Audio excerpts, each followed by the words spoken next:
you acknowledge that the cost of living here in the United States is still high under President Trump. Is that a major reason why Republicans, you believe, lost the elections the other day? It's a massive reason, and I think they were surprised by it. All right, folks, brace yourselves, because in the days following Tuesday's sweeping blue wave elections, Marjorie Taylor Greene has been publicly blaming Donald Trump himself on camera and calling out Republican leadership. This is stunning. But before we unpack all that, if you end up liking this video and you want to support the channel, please be sure to hit the like, subscribe, and alert bells before you go.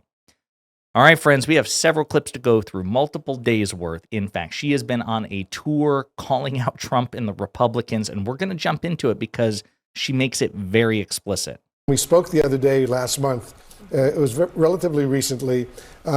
You acknowledge that the cost of living here in the United States is still high under President Trump. Is that a major reason why Republicans, you believe, lost the elections the other day? It's a massive reason, and I think they were surprised by it. But it's been something I've been talking about for quite some time, and that's the most important thing people care about: the ability to put food on the table, a roof over their heads, and also their safety and security for their financial future.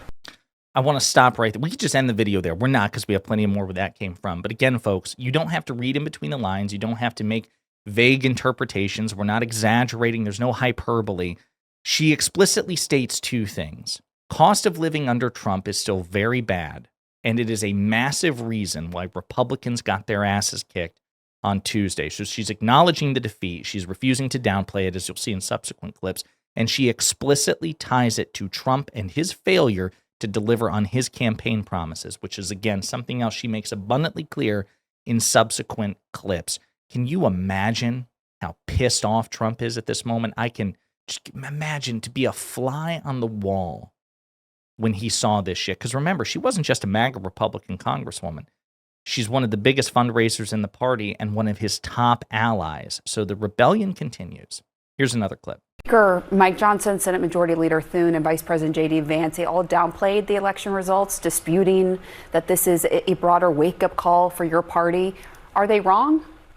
I don't think they should downplay it. I'm from Georgia, and we lost two very important public service commission seats that were statewide races in the state of Georgia. I think that should be a big wake-up call to my home state. We've got the entire slate coming up in 2026 with governor, lieutenant governor, secretary of state, and John Ossoff's Senate seat is up for election. So I think it's a major wake-up call, as well as other down-ballot races in like Pennsylvania and Mississippi. So again, I mean, she's doing so much here. She's also torpedoing the cope coming from Speaker Mike Johnson and others in her party, downplaying the results. She's like, no, it's not just in blue states. It's not just in New York City. Georgia, a state she represents in her district, suffered two massive reversals for the Republican Party, two important statewide offices that Democrats haven't held in damn near 20 years. And they flipped. She says this is a harbinger, a bellwether of terrible things to come because of Republican, and even though she might not go out of her way to point fingers at Trump every chance she could get, she's calling that out too. She's saying this also jeopardizes the Republicans' chances of taking back the Senate. And that one is going to be tough. Democrats got a hell of a Hail Mary or an act of mercy when the current incumbent Republican governor, and I'm blanking on his name, decided not to run for the Senate seat. Marjorie Taylor Greene wanted to run for Senate, remember? And Trump said no. And again, many are speculating, this has been one part of my theory, this is a major motivator into why she's publicly criticizing Trump and the Republicans now. But again, there's more. Is there anything, though, you'd critique or do differently? My critique is not being focused on America first, but I largely blame that on our Congress because I serve in the House. I also blame that on who's advising him in the White House. You know, keeping him on nonstop tours around the world and nonstop meetings with foreign countries' leaders is not America first. It's just not. I think domestic policy should be the most important issue that the president and the Republican-controlled House and Senate are working on, and that showed up in the election on Tuesday. That's the president. Does he get some responsibility for that? Well, of course. I mean, every president is responsible for the way that they lead, but they're also in a silo of information. And I think that's why after the election on Tuesday, you saw President Trump come out and react differently. I mean, listen, that's true. That's true. He also came out and went, guys, this isn't good. This isn't good. We did get our asses kicked, and we need to speak privately about what the hell this means. So I will say that even Trump has the situational awareness to go, you all are coping if you think this isn't a big deal. He's panicking. But again, guys, I've said this before and I'll say it again. Consider Greene's position here. She, I think, has multiple motivations. I do think she's trying to stick it to Trump because he sabotaged her Senate ambitions. I also think she wants to be relevant in the party in the future, post-Trump, once Trump leaves office or dies of old age. She's 30 years younger than he is. She has political ambitions. So she's trying to keep an eye on the future to position herself in a way that if Trump becomes dead weight, once he's no longer the center of political gravity, she can jettison him and move on.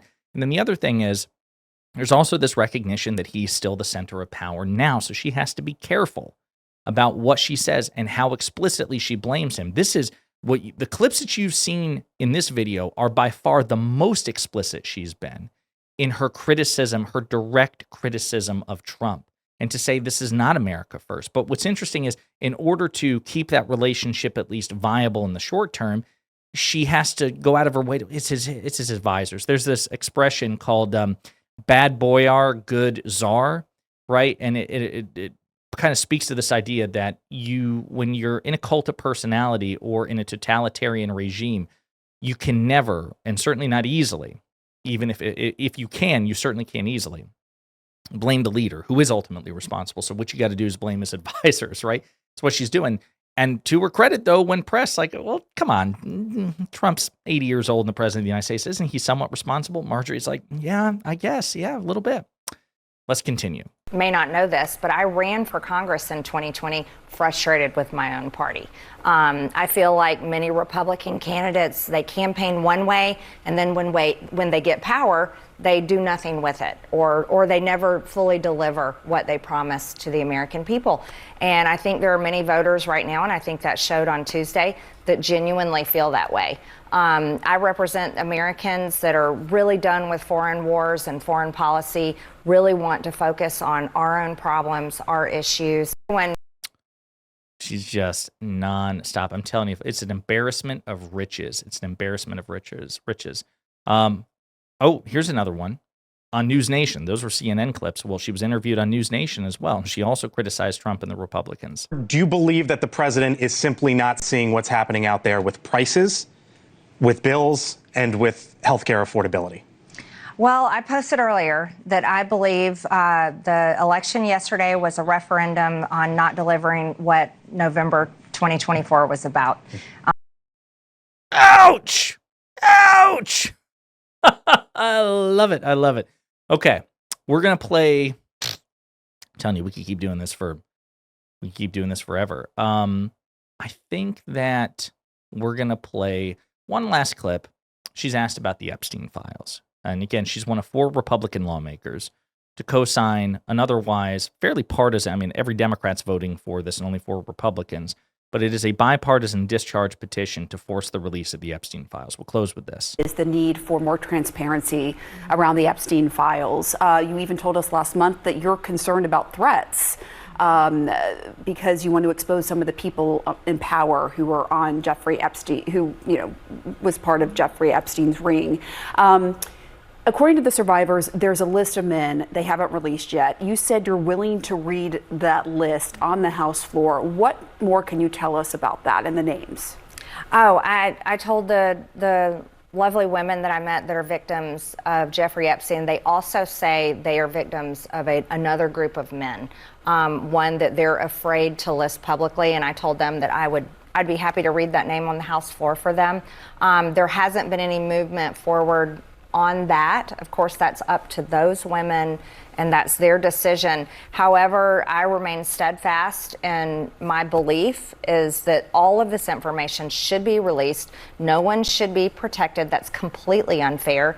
And I think it's a failure of administration that they never released it. No one has released this stuff.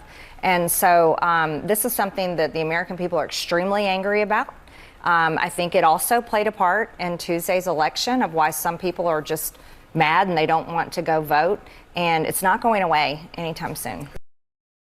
Yeah, we'll see what happens. It's part of the reason why Trump is ordering Mike Johnson not to seat Adelita Grijalva, who is the newly elected Democratic freshman that would give them the 218 signatures they need to pass the discharge petition and force the release of the Epstein files. And Trump and Johnson are working to thwart it. There you have it, folks. Marjorie Taylor Greene's full-on rebellion continues and escalated in a dramatic way. And again, she explicitly, repeatedly blamed Trump for Tuesday's blue wave election. In the meantime, let me know what you think in the comments.